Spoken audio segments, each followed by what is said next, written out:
Qué lindo que nos volvamos a encontrar para compartir juntos todos los adelantos científicos y técnicos que le permiten a las distintas cadenas de valor seguir avanzando y mejorar. Bienvenidos a Saber Rural, un programa que para comenzar les proponemos hablar de producción agrícola ganadera para ver cómo se puede hacer un buen manejo de los silajes. La tendencia a destinar lotes a la producción agrícola reorientó el manejo de la ganadería a suelos de menor calidad.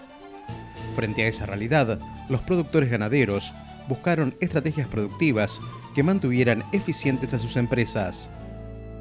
El desplazamiento a ambientes con diferentes características productivas, que demanda rodeos capaces de adaptarse a esas nuevas condiciones, es parte de un proceso irreversible de intensificación productiva en la que la ganadería debe coexistir con la agricultura. La ganadería tuvo que adaptarse a una nueva situación. Si uno mira las estadísticas de lo que han sido los últimos 15 años de lo que es siembras de pastura, ve que vienen bajando y bajando y bajando, con lo cual se siembra mucha menos pastura y se van a modelos donde son más cultivos anuales, pocas pasturas, reservas y en combinación con agricultura. Directamente detrás de una fina se hace un verdeo, se lo suele combinar con un silaje y mantenemos cargas altas y podemos tener desde la vaquillona de reposición hasta después salir de ahí una pastura base alfalfa para terminar un novillo. El uso del 100% de las superficies de los campos para la producción ganadera resulta casi inexistente en la actualidad. Los sistemas han dejado de ser puramente pastoriles y si bien continúan teniendo el forraje proveniente de pasturas y verdeos como importantes componentes de la dieta, la ganadería ha incorporado nuevos modelos y algunas alternativas en el modo de alimentar a los rodeos, como la incorporación de los silajes. Pensando exclusivamente en el caso del silaje de maíz y tomando de referencia la Cámara de Picadores de Forraje, las estadísticas que llevan ellos, se ha visto que en las últimas 5 campañas las hectáreas que hicieron de sorgo pasó de un 18% a un 15% del total de silaje que había. Es una disminución de un 3% en el total, pero bueno. Si bien no se notó esa disminución en el global de hectáreas que aumentaron, sino que se fueron alternando se mantiene más o menos un 60% de maíz y el resto lo complementan con silajes de verdeos básicamente y algo de pasturas. Con el aumento de los rindes agrícolas, la ganadería ha sufrido un desplazamiento a zonas marginales y a una mayor carga de animales. En este contexto, se registró una disminución del stock ganadero de algunas de las categorías pesadas. Mirando estadísticas a nivel global, ya no podría decirlo tanto a nivel local, pero sí lo que se ve es que se ha perdido el novillo pesado, básicamente por perderse las recrías largas a pasto. En función que se puedan hacer recrías largas a pasto y de una posterior terminación a corral, vamos a tener un novillo pesado, pero hoy salen de los verdeos y suelen entrar a un corral y son novillos que se terminan con 380 a 400 kilos. El sorgo es una gramínea tropical que se ha adaptado mediante mejoramiento genético a las regiones templadas del mundo. En Argentina existe un creciente interés en el uso de este cultivo en sistemas de producción animal, ya sea como grano, forraje en pie o ensilaje. Debido al origen que tiene, el sorgo es una planta que se adapta y resiste mucho más la sequía. Ante un estrés por sequía es capaz de detener el crecimiento para después poder reiniciarlo. Entonces, en ambientes marginales donde no entra el maíz, puede entrar el sorgo con una mayor posibilidad de éxito que lo que tendríamos con un maíz. Teniendo en cuenta que para lograr un buen silo tanto de maíz como de sorgo, lo que tenemos que hacer es tener un buen cultivo donde la cantidad de grano sea alta. Nosotros durante 10 años acá en la facultad estuvimos estudiando materiales de sorgos para empresas y llegamos a la conclusión que los mejores materiales que eran para sorgo son aquellos que medían 1,80 m más o menos y que tenían para que acumular una buena cantidad de materia seca, que es lo que después nos disminuye el costo por un efecto de dilución, y que en esa altura, esa planta, el 40% de la planta debería ser panoja, y qué es lo que se conseguía, y hay materiales en el mercado que tienen esas características. Ese sería el ideal de una planta de sorgo, teniendo en cuenta que lo que se utiliza, básicamente si lo pensamos desde el punto de vista nutricional, vamos a poder aprovechar ese grano a nivel ruminal, y la tasa de pasaje que tiene la fibra, que es muy chiquitita como está cortada, no nos limita el consumo, y la cantidad de energía que aporta es mínima. Si bien el ensilaje de maíz es el más difundido, para lograr altos rendimientos y estabilidad en la producción, requiere ambientes que reúnan ciertas condiciones agronómicas, tales como cantidad y distribución de las precipitaciones, profundidad del suelo y fertilidad, mientras que el sorgo es capaz de adaptarse a zonas con menores condiciones de fertilidad. En términos comparativos, cada cultivo tiene sus características y costos de producción, por lo que los factores como el ambiente suelen ser decisivos al momento de definir por cuál optar en un sistema ganadero. Básicamente, siempre el sorgo se lo comparó con el maíz. En un momento, básicamente, la única diferencia que teníamos era el costo de la semilla, y la diferencia de ser sorgo o maíz va a estar en la limitante que tengamos en el terreno y en la diferencia de precio que tengamos en semilla, porque después la mayoría de los casos, el resto de los costos son casi similares.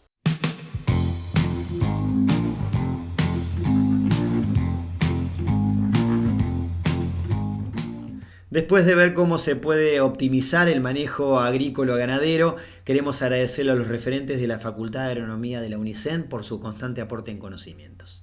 Y a ustedes que nos acompañan les proponemos hacer una pequeña pausa. No se vayan, porque en nuestro próximo bloque también les vamos a contar cómo se puede mejorar la producción, pero de los cultivos de invierno.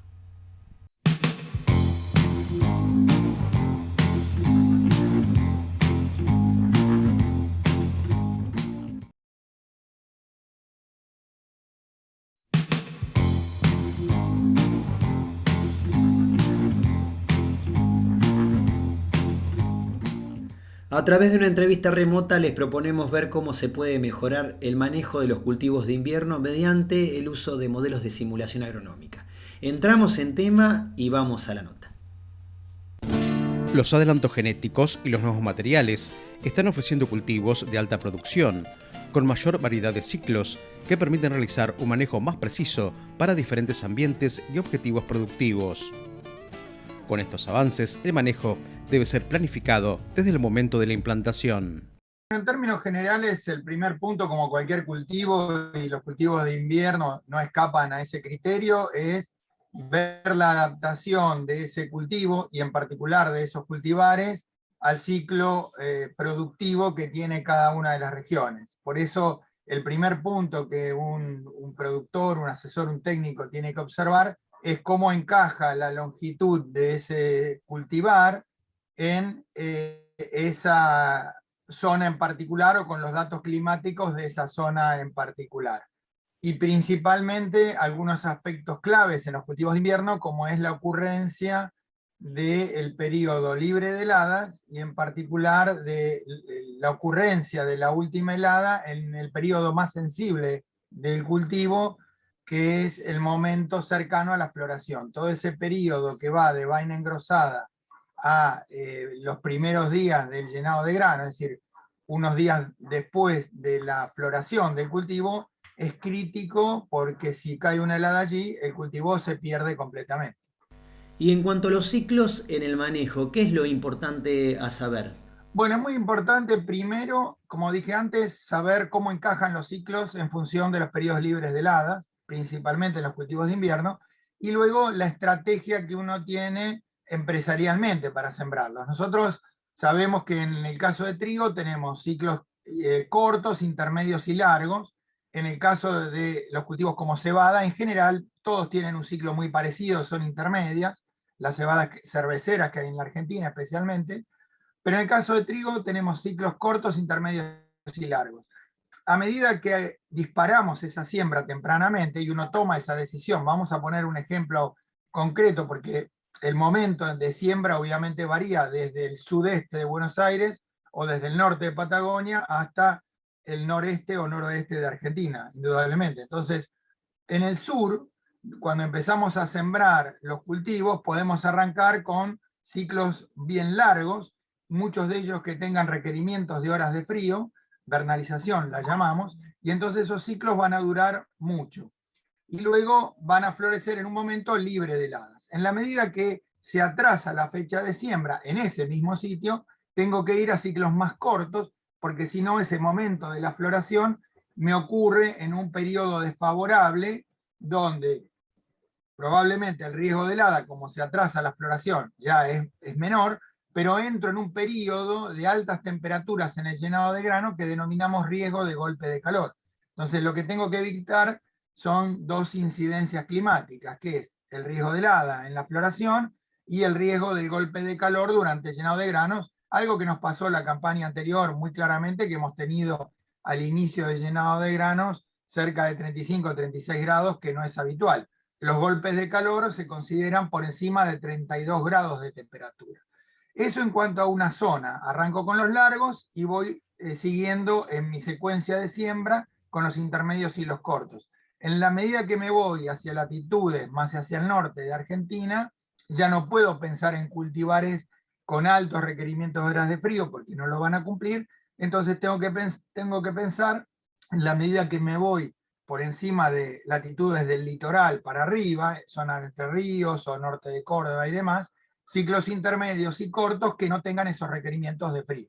Eso es lo que tengo que considerar en cuanto a la toma de decisiones de los cultivares que voy a usar, y siempre mirar, por supuesto, al productor. En Argentina se le paga por rendimiento, entonces tengo que mirar de toda esa paleta de cultivares cuáles son los que mejor posicionados están en cuanto a la potencialidad de rendimiento. Daniel, mucho se habla de los modelos de simulación agronómica. ¿Y qué son precisamente? Los modelos de simulación agronómica en términos generales no son otra cosa que algoritmos matemáticos que tratan de simular la realidad. Y esto es importante que la gente lo entienda, que la realidad es la realidad y el modelo intenta acercarse a esa realidad para poder predecir eventos o ocurrencias que pasan a lo largo del ciclo, como son los eventos ontogénicos, o el rendimiento de un cultivo, o la calidad de un cultivo. Entonces, en definitiva, hay una serie de algoritmos matemáticos que se construyen, en la mayoría de los casos con experimentación real, a campo, o en lotes, o en microparcelas, y esos algoritmos se cargan dentro de un sistema de programación y que se llaman, o sea, yo le cargo lo que llaman input, los ingresos, y el modelo me devuelve una predicción basada en esos algoritmos que, como dije antes, se basan en tanto experimentación real a campo, y en muchos de los modelos se incluyen las variables climáticas, es decir, tiradas climáticas históricas o proyectadas para saber cómo esos eventos a lo largo del cultivo, tanto de la fenología, es decir, los ciclos, cada uno de esos eventos dentro de los ciclos, o el rendimiento y la calidad, se alteran teniendo en cuenta cada genotipo en particular, cada material, y cada ambiente climático al cual yo expongo el cultivo. Y tratan de hacer eso, tratan de simular lo que pasa en la realidad y nos ayuda a la toma de decisiones. Desde la FAUBA vienen trabajando en este tema. ¿Y qué es el sistema Cronos y cómo se opera? Muchas veces cuando uno mira un catálogo de cualquier empresa, de cualquier cultivo, de invierno, de verano, no importa, oleaginosos o cereales, le dice que puede sembrar, por ejemplo, en el caso de los cultivos de invierno, vamos a ponerle en cualquier zona, en la zona pampeana, o norte de Buenos Aires, puede sembrar entre mayo y julio. Y eso es lo que dice el folleto. Y eso es como decir la nada mismo, porque en realidad una siembra de mayo o de junio no tiene nada que ver para el ciclo de cultivo y para cuándo va a florecer o cuándo va a ocurrir la encañazón, el macollaje y demás, que si lo siembra en julio o en agosto.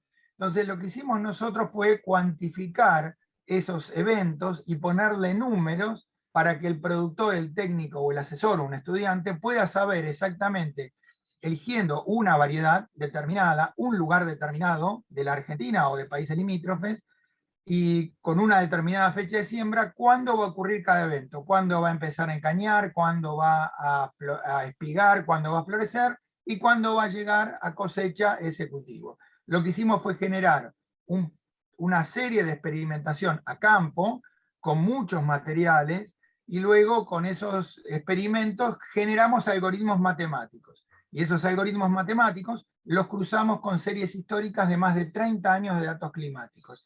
Y todo eso que son, imagínense que eso implica, para tener una idea, planillas de Excel, más de 2.000 o 3.000 planillas de Excel, entran en un sistema interactivo con el usuario, en una carcasa, a través del programador, y eso es lo que el usuario ve. El usuario pulsa un botón, elige genotipo, lugar y fecha de siembra, y el modelo le devuelve esa información que quiere saber el usuario. Pero para eso hay todo un trabajo atrás de bastantes años y complejidad, ¿verdad? Esos modelos son lo que se llaman los modelos Cronos, que bien mencionás.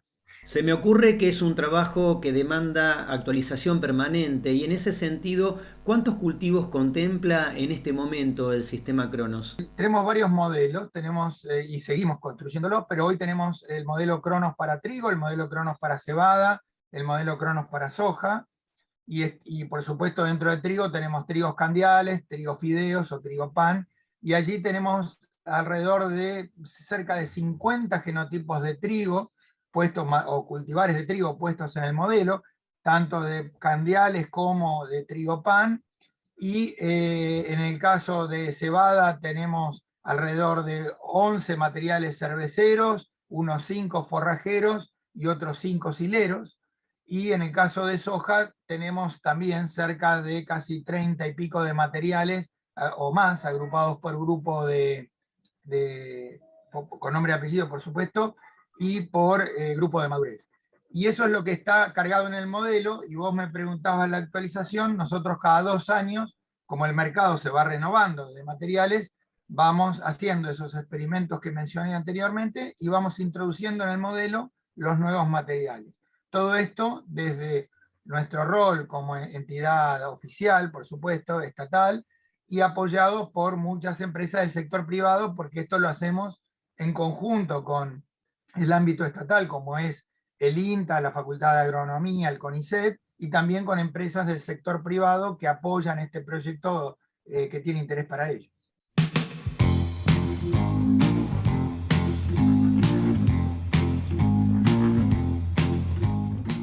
Les proponemos ahora hacer una pequeña pausa. No se vayan porque enseguida volvemos con mucho más Saber Rural.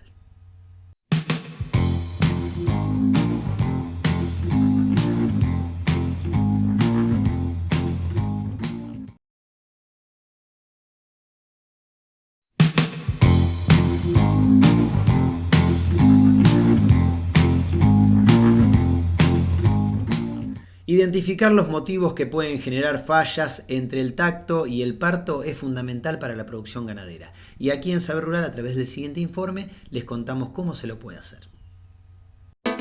En el intervalo del ciclo productivo, que va desde el tacto al parto, pueden existir diferencias entre los resultados de preñez alcanzados al momento del tacto y los terneros logrados durante la parición. Cuando esta diferencia en el intervalo tacto-parto es superior al 3%, se está frente a indicadores negativos para la producción. Habitualmente, en la mayoría de los casos, las pérdidas se relacionan a abortos con hallazgo de fetos.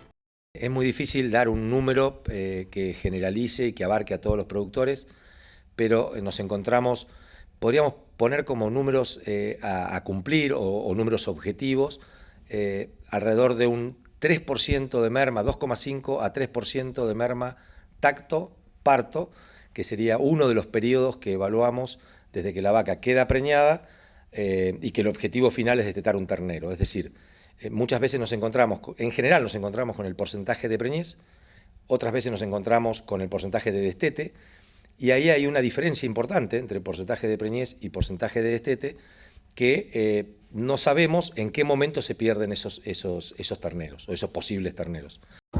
Definir las causas que pueden ocasionar la pérdida en el intervalo tacto-parto es una acción preventiva. En el diagnóstico, la presentación anormal del ternero y la relación entre su tamaño y el del canal del parto es un dato importante. En los controles preparto, la edad del primer servicio de la madre y su condición corporal es una información a contemplar, dado que la de mortandad de vientres, junto a otros factores relacionados a las enfermedades de la reproducción, inciden en las diferencias tacto-parto. Primero tiene que llegar bien nutricionalmente y muchas veces esa es la principal causa que tenemos en la zona nuestra que explica por qué la vaca no se preñe.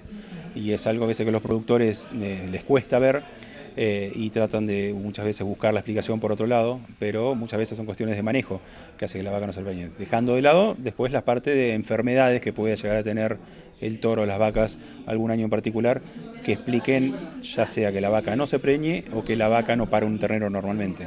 En general son causas, algunas son de manejo, pero fundamentalmente son causas infecciosas. Es decir, en la merma tacto-parto, fundamentalmente lo que tenemos, las causas son por dos motivos. Una son abortos, que sería la principal, y la otra sería mortandad del vientre. Es decir, si se muere la vaca, directamente obviamente que no tenemos el ternero. Así que por esas dos causas son las que en general nos hacen disminuir mucho el porcentaje de destete. El porcentaje de aparición primero y por ende el de destete. Las principales causas reproductivas infecciosas, brucelosis, importante, leptospirosis, estas dos en el último tercio de gestación en general, son abortos grandes que el productor, que el corredor tiene la posibilidad de observar y de detectar, campilobacteriosis o vibriosis, que era una enfermedad venérea, también puede entrar dentro de los agentes que provocan estas pérdidas. IBR y DBB como virales, son las dos virales que por ahí más impactan. Neospora, como una enfermedad un poco más nueva, que ya hace varios años que está en el país, pero que también nos produce pérdida de terneros en este periodo, y otros agentes más, pero además de la mortandad de los vientres que te mencionaba. En condiciones normales óptimas, lo que uno se recomienda normalmente es que esté en una condición corporal 3, 3,5, cosa que el animal ya se haya recuperado de los primeros del pico de lactación de su ternero, que está criando todavía, y entonces en ese momento va a estar, porque la reproducción es algo de lujo para el animal y en realidad va a estar apto reproductivamente si está bien el animal nutricionalmente. En la cría, el número de terneros destetados con relación al número de vientres entorados es un parámetro válido y concreto. Dicho número depende del resultado del tacto y las pérdidas de preñez al destete o merma. Para el cálculo de la merma, los índices que se usan en la cría son los porcentajes de preñez, pérdidas o merma a la preñez, porcentajes de aparición, pérdidas prenatales y de destete, que solo pueden ser altos si los anteriores no tienen fallas. Eso es algo bastante habitual. Primero, para tratar de identificar ese tipo de mermas hay que hacer tacto, que muchas veces muchos productores en la zona no hacen tacto. Entonces, muchas veces va llegando atrás del problema. Si yo ya al momento del tacto veo que las preñeces son bajas, uno puede empezar a pensar en algún problema, ya sea de manejo, algún problema infeccioso, que explique esas mermas. Ya si el problema en realidad la vaca tenga una muy buena preñez, pero la vaca no pare la cantidad de terneros que uno está esperando, uno ya puede empezar a pensar en otro problema de enfermedad, algunas enfermedades que te pueden llegar a dar abortos de ese tipo. La productividad de un rodeo de cría se mide por el porcentaje de destete y no por los de preñez o de parición. Sin embargo, la sistematización de la información en diferentes momentos del ciclo productivo permite optimizar el manejo del rodeo y mejorar la eficiencia reproductiva. Fundamentalmente, con que esté la preñez distribuida por lo menos en cabeza y cola, ya es algo que nos da una información valiosa. Nosotros además le agregamos condición corporal y edad, tomar estos datos por rodeo y analizarlos por rodeo nos permite saber qué diferencia tacto a parto estamos teniendo en cada una de las categorías, en cada uno de los rodeos y no generalizar solamente en el campo. Después, obviamente que tenemos el índice general del campo, pero el hecho de hacerlo por rodeos o por categoría me permite saber en cuál estoy perdiendo más o en cuál es la problemática, ¿no?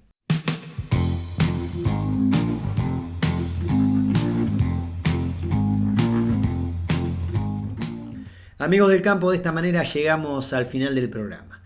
Muchísimas gracias por habernos acompañado una vez más. Nos vamos hasta dentro de 7 días, cuando los estaremos esperando para compartir nuevamente junto a ustedes mucho más saber rural. Hasta entonces.